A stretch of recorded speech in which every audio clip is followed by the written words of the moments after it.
The StG-44 is a German selective fire rifle developed during World War II.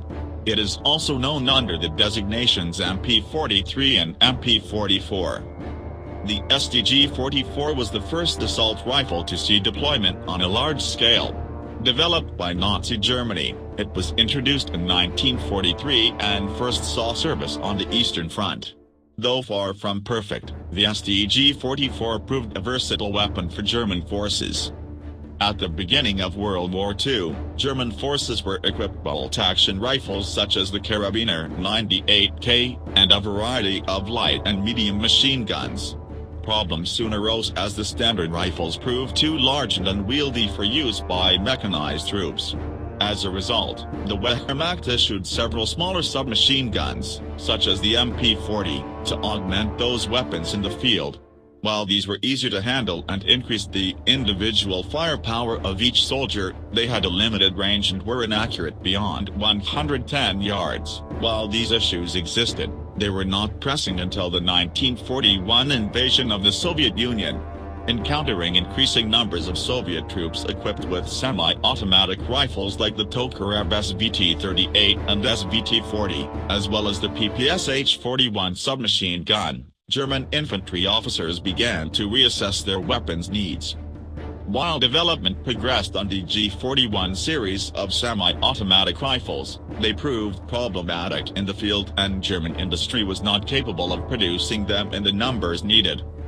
Efforts were made to fill the void with light machine guns. However, the recoil of the 7.92 mm Moser round limited accuracy during automatic fire. The solution to this issue was the creation of an intermediate round that was more powerful than pistol ammunition, but less than a rifle round. While work on such a round had been ongoing since the mid-1930s, the Wehrmacht has previously rejected its adoption. Re-examining the project, the Army selected the Pohl 7.92 by 33 mm Kurz Patron and began soliciting weapon designs for the ammunition, issued under the designation MKB-42. Development contracts were issued to Handel and Walther. Both companies responded with gas-operated prototypes that were capable of either semi-automatic or fully automatic fire. In testing, the Hugo Schmeisser-designed Handel MKB-42H outperformed the Walther and was selected by the Wehrmacht with some minor changes. A short production run of the MKB-42H was field-tested in November 1942 and received strong recommendations from German troops. Moving forward, 11,833 MKB-42Hs were produced for field trials in late 1942 and early 1943. Assessing the data from these trials, it was determined that the weapon would perform better with the hammer firing system operating from a closed bolt, rather than the open-boweled Stryker system initially designed by Handel. As work moved forward to incorporate this new firing system, development temporarily came to halt when Hitler suspended all new rifle programs due to administrative infighting within the Third Reich. To keep the MKB-42H alive, it was redesignated MP-43 and billed as an upgrade to existing submachine guns. This deception was eventually discovered by Hitler, who again had the program halted. In March 1943, he permitted it to recommence for evaluation purposes only. Running for 6 months, the evaluation produced positive results and Hitler allowed the MP-43 program to continue. In April 1944, he ordered it redesignated MP-44. 3 months later, when Hitler consulted his commanders regarding the Eastern Front, he was told that the men needed more of the new rifle. Shortly thereafter, Hitler was given the opportunity to test-fire the MP-44. Highly impressed, he dubbed it the Sturmgewehr, meaning storm rifle. Seeking to enhance the propaganda value of the new weapon, Hitler ordered it redesignated StG-44, assault rifle, model 1944, giving the rifle its own class.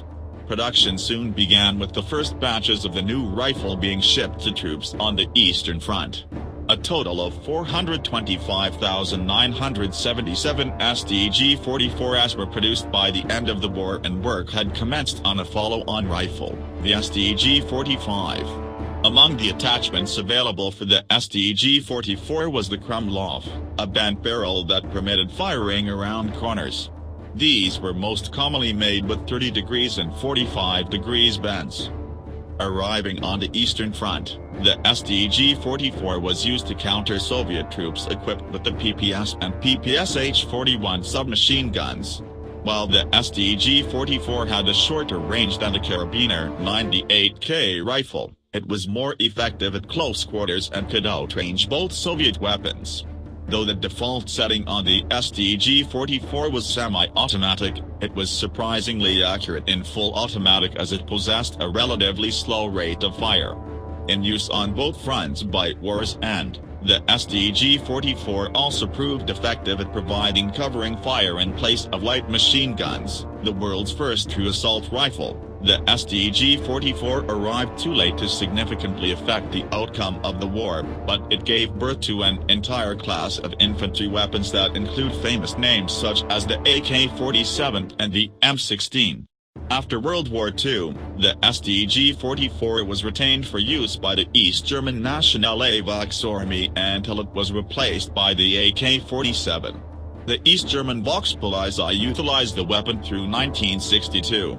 In addition, the Soviet Union exported captured STG-44s to its client states including Czechoslovakia and Yugoslavia, as well as supplied the rifle to friendly guerrilla and insurgent groups. In the latter case, the STG-44 has equipped elements of the Palestine Liberation Organization and Hezbollah. American forces have also confiscated STG-44s from militia units in Iraq.